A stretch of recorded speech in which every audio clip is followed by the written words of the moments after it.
itu mula zaman tabi' at-tabi'in. Al-Ibadiyah, Al-Zahiriyah, Al-Ja'fariyah, Al-Zaidiyah, itu semua kita boleh label sebagai mazhab. Sehingga hari ini macam kata ulama terkenal, contohnya apa? Al-Qaradawi contohnya, yang ada pandangan-pandangannya yang tak sama dengan mazhab 4 contohnya, kita boleh label sebagai mazhab. Mazhab apa? Mazhab Al-Qaradawi dalam bidang tu, ataupun dalam isu itu. Jadi jangan sempitkan mazhab kepada 4 saja. Dan 4 itu sebab dia dominasi, yang mendominasi dunia Islam sekarang. Mazhab Abu Hanifah, Hanafi, Maliki, Syafi'i dan Hanbali itulah. Kalau ahli sunnah jemaah tu dia kategori macam mana? Ahli sunnah wal jamaah ni mazhab orang Malaysia lah. Ahli sunnah wal jamaah ni kat Malaysia saja. Tak tahu lah, itu nama baru. Itu nama ahli sunnah wal jamaah ni label orang mana-mana lah. Mana-mana golongan yang berpegang pada sunnah dan jamaah, kita boleh label sebagai ahli sunnah wal jamaah lah. Yang pegang pada sunnah, itu syaratnya lah. Dia bukan mazhab lah. Kan, dia bukan mazhab. Dia hanya suatu entiti, kita kata label lah, label. Maksudnya siapa-siapa tak kira lah. Syiah ke Ibadiyah ke apa, siapa yang pegang pada sunnah, dia ahli sunnah. Tapi Syiah itu dia menolak sebahagian sunnah, tapi tak boleh nak label ahli sunnah. Ahli sunnah satu cirinya. Kemudian dia mesti jamaah. Apa makna jamaah? Ikut orang ramai. Bukan ikut orang ramai, ikut orang ramai teruk lah. Atau dunia ni ramai orang Kristian, habis kan? Al-jamaah ma'ana alaihi wa ashabi. Nanti kata apa yang dipegangi oleh aku dan sahabatku. Quran dan sunnah juga lah. Ataupun mazhab as-sahabi, qaul as-sahabi, pandangan sahabat. Jadi ahli sunnah wal jamaah tu mesti yang mengikut sunnah dan mengikut para sahabat. Itu ciri-cirinya. Jadi kalau orang tu dia mengaku saya ahli sunnah, tapi dia tak nak ikut para sahabat, tak nak ikut hadis, contohnya, dia bukan ahli sunnah. Label tu siapa-siapa boleh pakai lah, kan? Saya kata saya mazhab Syafi'i, dia tak ikut Syafi'i apa? Buat apa? Tak nak sebut Syafi'i. Saya Syafi'i tapi dia pakai Hanafi, dia bukan Syafi'i lah. Contohnya kita label. Label tu tak penting. Apa yang penting substance kan? Yang kita pegang tu apa? Okey, selesai tu. Jadi mazhab ni wajib ke? Wajib ke kita bermazhab? Itu soalannya. Rasa-rasa wajib ke tak wajib? Dalam kaedahnya la wajib illa ma aujabahullah. Tidak ada sesuatu yang wajib kecuali diwajibkan oleh Allah dan Rasul. Itu jawapan saya lah, pandangan saya. Maknanya tiada dalil wajib berpegang pada mana mazhab. Tapi nak bermazhab boleh, tak ada masalah. Tapi jangan kita katakan bermazhab itu adalah wajib.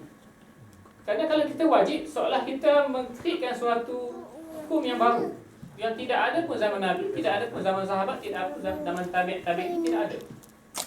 Bermazhab boleh, tetapi jangan mewajibkan. Lain kan? Saya tidak mengatakan bermazhab itu haram, kan? Bermazhab itu boleh, harus. Tapi ia bukanlah suatu perkara yang fardu atau wajib.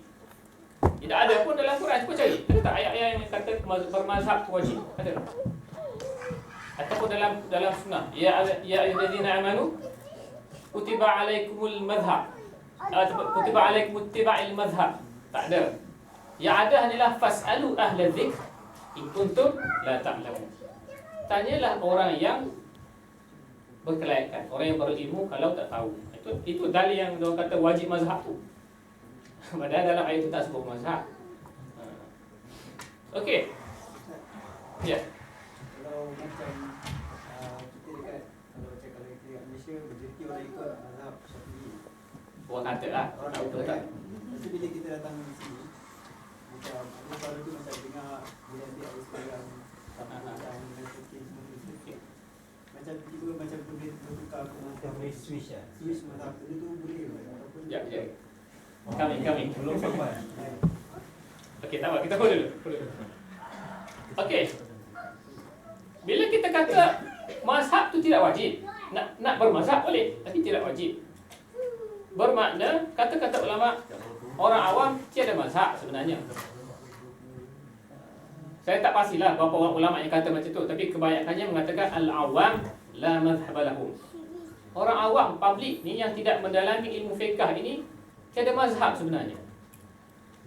Boleh terima ke tu? Ini kata-kata ni dalam mazhab Syafi'i macam ni lah. Padahal mazhab Syafi'i ni, saya ambil ni kebanyakan mazhab Syafi'i sebab saya nak meraihkan kebanyakannya bermazhab Syafi'i. Al-awam la madhhab lahum. Orang awam tidak ada mazhab sebenarnya. Kerana sebab apa? Sebab bermazhab ni mesti orang yang arif dalam bidang tu, faqih. Katanya Abu Yusuf ni ulama mazhab Hanafi. Dia kata la yahillu li ahadin an yaqula maqalatana. Tak boleh. Orang yang orang yang bukan kepada kelompok kami jangan mengatakan itu mazhab Hanafi. Kecuali dia sudah tahu bahawa dari mana kami ambil sumber itu. Maknanya orang yang tak tahu apa-apa ni jangan nak sandar kepada mazhab. Itu kata Abu Yusuf lah, itu pandangan dia. Dan kebanyakan ikut pandangan dia itulah. Sehingga dalam mazhab Syafi'i dia kata al-awam la mazhab lahum, tidak ada mazhab. Jadi mazhab apa ni? Dari segi istilahnya lah. Dia kata dari segi istilahnya tak boleh nak kata mazhab tu orang awam. Orang awam boleh dikatakan orang Malaysia bermazhab Syafi'i boleh.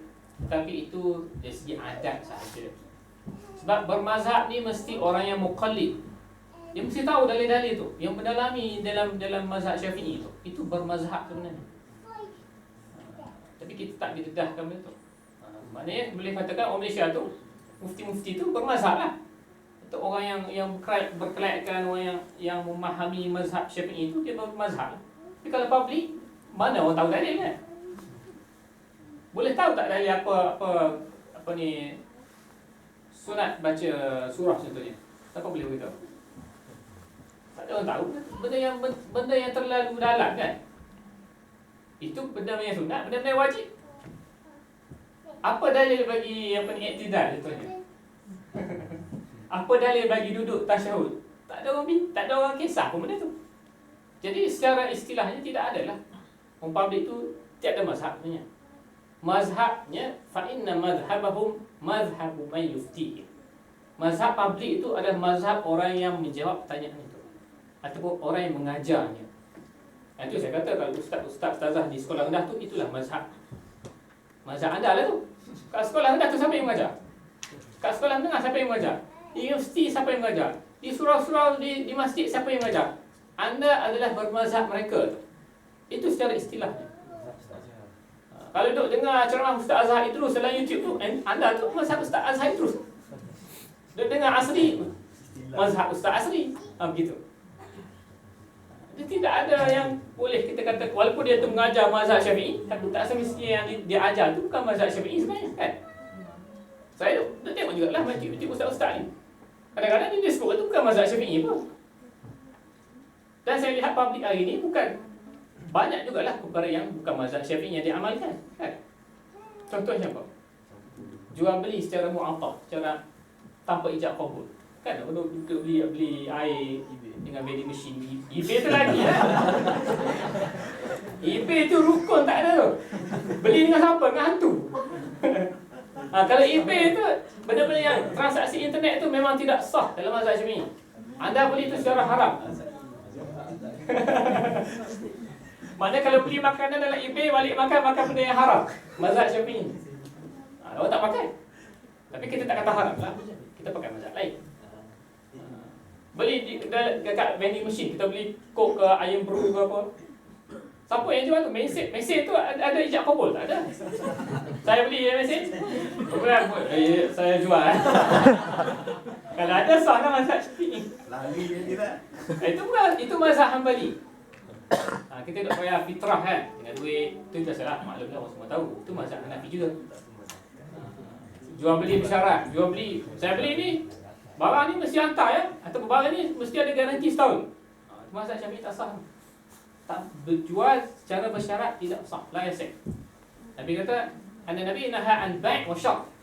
Nabi melarang jual beli dan syarat. Itu pandangan mazhab Syafi'i lah. Mazhab lain kata itu hadis dhaif, tak pakai pun contohnya. Banyak benda-benda yang seharian kita buat tu bukan benda mazhab Syafi'i. Duduk sedekah Al-Fatihah, mati sikit Al-Fatihah, mati sikit Al-Fatihah. Bukan mazhab Syafi'i.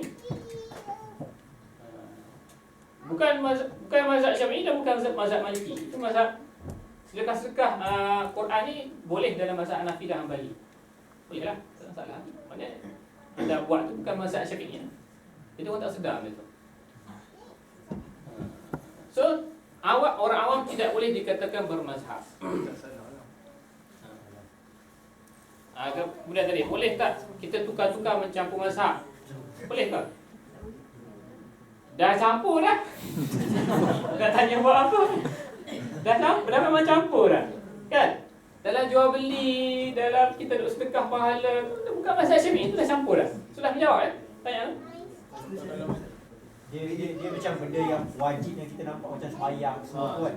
Bab-bab macam benda-benda yang jual beli kadang-kadang kita tak nampak. Tapi bila bab-bab macam yang kesyariah ni, macam sembahyang apa semua ni, kita akan kita akan follow apa yang mazhab cakap lah kan. Tapi bila dia kata pergi merantau mana-mana, so pandangan Ustaz.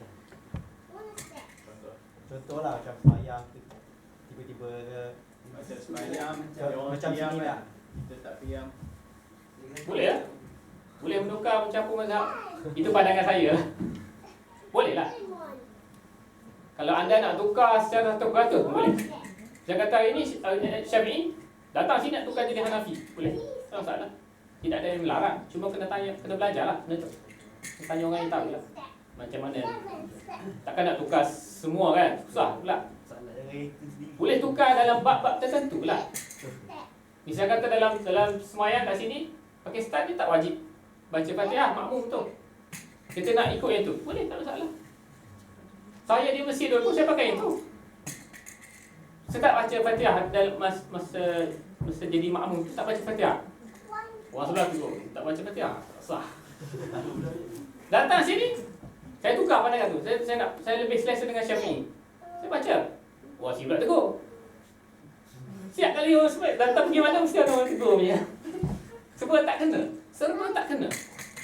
Itu maknanya mesti saling menghormati antara mazhab. Kebanyakan orang tak faham tu. Kalau orang tu buat lain daripada kita, kalau kita tak tahu sangat benda tu, maknanya benda yang bukan pasti haram, jangan tegur. Pakistan selalu tegur. Kalau kita baca Fatihah, haram. Mazhab Syafi'i haram. Makmum haram baca Fatihah. Sama ada solat yang kuat ataupun solat yang orang baca, imam baca perlahan, tak boleh. Haram. Mazhab Hanbali makruh, Malik makruh. Syafi'i saja yang kata wajib. Asy-Syafi'iyah. Asy-Syafi'i imam tu dia kata harus. Tak baca boleh, baca tak boleh. Apa ni baca tak nak baca pun tak apa, baca pun tak apa. Tapi tak ada orang tahu dia tu. Benda yang tersembunyi dalam mazhab Syafi'i. Syafi'iyah kata wajib lah. Kebanyakan public yang ikut yang Malaysia kita ini ikut Syafi'iyah. Kalau kita amal tapi macam ikut-ikut macam tu, macam mana? Macam mana? Kita amal contoh macam yang tadi baca Al-Fatihah ataupun tak baca tapi ikut-ikut macam ikut. Kena tanya orang lah, kena tanya dulu. Kena verify ni masa apa ni boleh saya ikut lah. Kalau orang tu ustaz kata boleh lah. Jangan ikut secara membabi buta je tu, mesti berilmu. Ada asas lah. Maksudnya kita kena belajar dulu, mengaji dulu pasal tu. Tak, just tanya. Dia kata, boleh tak saya tak nak baca jadi makmum ni? Kalau ustaz kata boleh, cukup lah. Yaksi, cukup lah. Itu dikira dah pas'alu ahli zikr tu. Tanyalah orang yang tahu, kalau tak tahu. Cukup lah. Boleh. Tak perlu nak tanya, buka kitab tu. Mazhab Hanafi, apa dalil? Tak. Kerana cukup sekadar anda bertanya ustaz je lah. Ataupun orang yang tahu. Dalam bidang yang nak tahu. Ustaz, lagi tu kalau air semayang sentuhan suami isteri tu, orang separuh mazhab, dia tak batal. Hanafi dah tu. Mazhab Hanafi dan Maliki. Macam Syafi'i dia batal kan? Syafi'i saja batal. Dan Hanbali orang yang menyentuh. Orang yang disentuh tu tak batal. Yang menyentuh saja yang batal. Hanbali lah kalau nak pakai Hanbali. Tapi yang senang Hanafi lah, memang tak batal langsung lah. Hukum dia macam mana sekarang kalau macam kita lah, macam kita tak tahu apa kita orang ni kan. Okey, sekejap. Saya dah habis mengenai fiqh ni, saya buka teruslah mengenai persoalan fit yang fit for traveller tu boleh tanya seorang. So, dia orang suruh gabung tu tadi tak sempat tak cukup masa.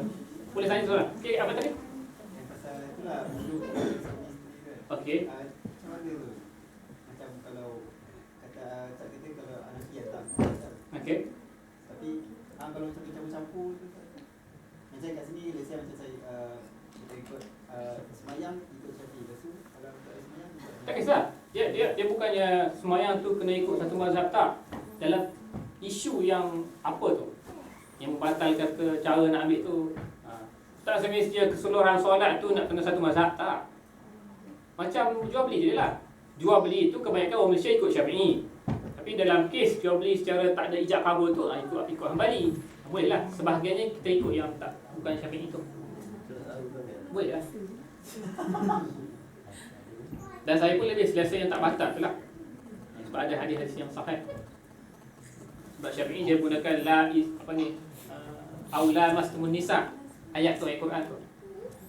Kerana wajib berwuduk tu jika kamu bersentuh-sentuhan dengan perempuan. Mazhab Hanafi dia kata itu bukan bersentuh.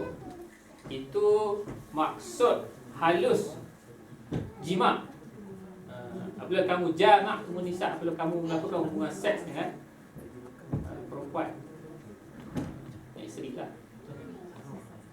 Okey, kalau macam di sini kan dia punya budaya dia macam nak salam kan. So kita salam tapi bukan dengan niat macam niat yang Salah siapa? salam bukan muhrim lah. Lelaki dan perempuan yang kalau biasanya kalau dalam mazhab Syafi'i kata dia semayang, kita semayang contoh kalau mencari pensyarah kita dia nak salam dengan syekh kan, macam mana tu hukum? Kalau nak pakai mazhab Syafi'i, even 4 mazhab pun benda tu haram tu.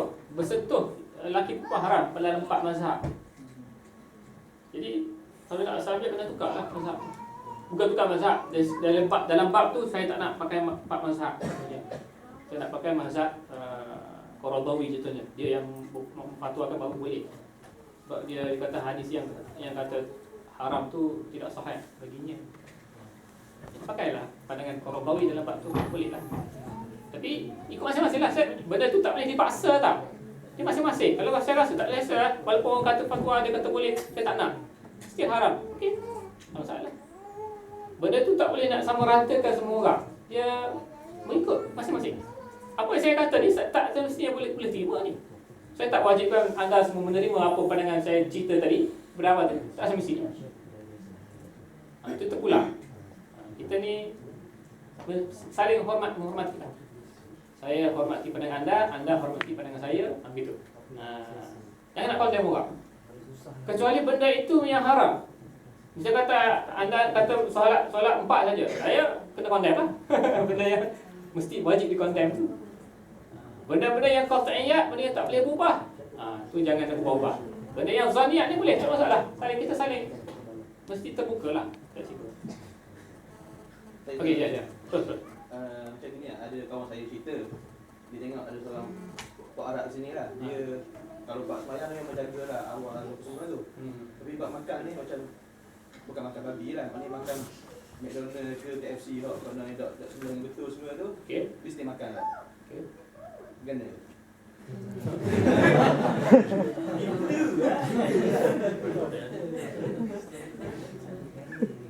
Ya, adalah dalam satu hadis tu sahabat tanya, Nabi di negeri asing ni, orang tempatan lokal ni dia bagi daging-daging yang tak sembelih ni Rasulullah.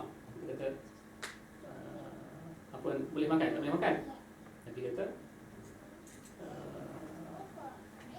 samillah fakul. Baca bismillah. Itu hadis memang ada hadis sahih. Tetapi mazhab 4 tak terima benda tu. Sebab dia kata benda tu khusus bagi situasi yang baru-baru Islam kata tu. Khusus bagi situasi orang baru memulai Islam, tak biasa lagi benda halal ni, dia kata makanlah.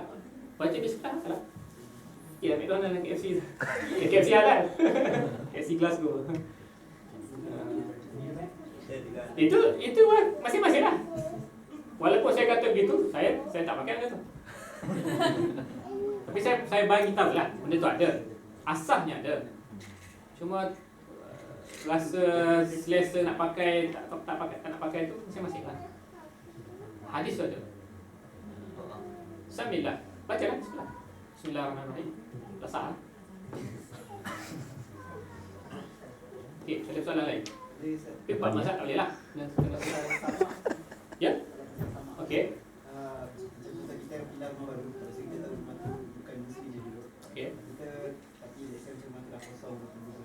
Wajib Dalam mazhab Syafi'i, kita boleh apply benda ni.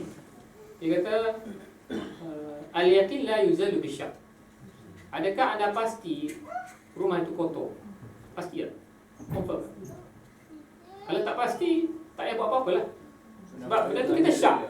Ni dia boleh anjing ke tak boleh anjing ke? Dia bukan babi, kita tak tahu. Begitulah keadaan. Tapi masa kita pergi tengok rumah tu memang dia ada belanjing. Tu memang kena masuk lah. Tapi nak masuk tu kat mana? Adakah semua satu lantai telanjing itu pergi jilat? Tak pernah sabar. Benda yang tak pasti tu kembali kepada asal. Al-aslu al-adad. Asalnya tidak ada jilatan. Ataupun kita boleh guna kaedah al-masyaqqah tajlibut taisir. Benda yang susah itu keringankan. Makanya satu rumah tu kita nak dibasuh dengan tanah. Susah kan? Dahlah rumah sini dengan kayu kan. Mana ada rumah batu. Dia punya lantai dinding tu habis rosak, berkulat semua naik fungus. Tapi tak nak buat tak nak masalah. Terpulang lah. Saya tak larang. Okey. Ataupun senang nak macam pinggan bangkok periuk dan sebagainya. Kalau nak senang pakai mazhab Maliki. Sebab anjing tu bukan najis. Anjing kejilatan dia tu bukan najis. So tak perlu basuh lah. Tapi saya secara personal idea dia tu najis lah. Kalau nampak dia jilat lah benda tu. Kalau tak nampak, paling pada asal. Kecuali confirm memang tu rumah suka tak, dia ni memang suka berjilat habis ni. Semua dia jilat. Atau bantal sofa semua dia jilat. Kena lah. dinding. Itu kalau kita percaya cakap-cakap tu rumah tu. Kalau kita tak percaya tak payah. Ataupun nak pakai mazhab Hambali. Jangan tak perlu guna tanah. Guna sabun tu dah boleh sebagai ganti kepada tanah. 7 bahagian air tu, satu bahagian tu dengan sabun contohnya. Sabun tu lagi power kan, klorok dan sebagainya. Boleh, itu mazhab Hambali lah, Syafi'i tak boleh guna tanah. Ataupun mazhab nak pakai Hanafi 3 kali saja. Tak bezalah, stick guna tanah juga. Yang senang Maliki lah. Saya bahasa langsung. Okey. Ustaz, satu soalan yang related dengan soalan saudara tadi kan, pasal makan tu. Yang saya tahu, kita boleh makan sembelihan yang disembelih oleh ahli kitab, betul? Okay. Tapi dekat kat sini, walaupun diorang ahli kitab, tapi kitab tu bukan dah berubah ya? Ada yang berubah kan? Okey. Sembelihan ahli kitab tu kalau dia sembelih sebagaimana kita sembelih. Potong tekuk, sembelih macam sembelih kecil sembelih. Daripada segi kepercayaan dia? Tak kisah. Tak kisah, walaupun dah berubah. Kalau dia tak percaya Trinity tu bukan ahli kitab. Kan? Kristian tu kan yang percaya bahawa Trinity tu, konsep Trinity tu Kristian. Kalau Kristian tu tak, bukan Trinity, bukan Kristian, bukan ahli kitab lah. Tu 3 mazhab mengatakan ahli kitab tu asalkan dia percaya Jesus Tuhan, ahli kitab. Mazhab Syafi'i dia kata tak boleh. Itu Kristian yang saya nak cerita pun susah. Dia kata Kristian yang belum mengalami perubahan macam mana tak. Dan sebagai kita tahu, Kristian yang dah sesat tu dah Nabi Isa pun dah ada lah. Itu pandangan Syafi'i lah. Tahu tak pandangan dia. Memang dia kata gitu. Mazhab yang mazhab lah. Kristian yang sudah mengalami penggubahan, penyelewengan. Jadi susah lah. Kristian tu memang dah seleweng. Macam mana Kristian tak seleweng? Tak seleweng tak bagi Kristian. Itu pandangan Syafi'i. 3 mazhab kata tak sah. Tapi dengan syarat sembelih tak? Macam kosher. Nak tengok tak orang Yahudi sembelih? Dalam YouTube tu tengok Yahudi, Jew sembelih apa? Kosher. Bukan kosher, slaughter. Tak Jew slaughter, Jewish. Dia memang sembelih macam kita.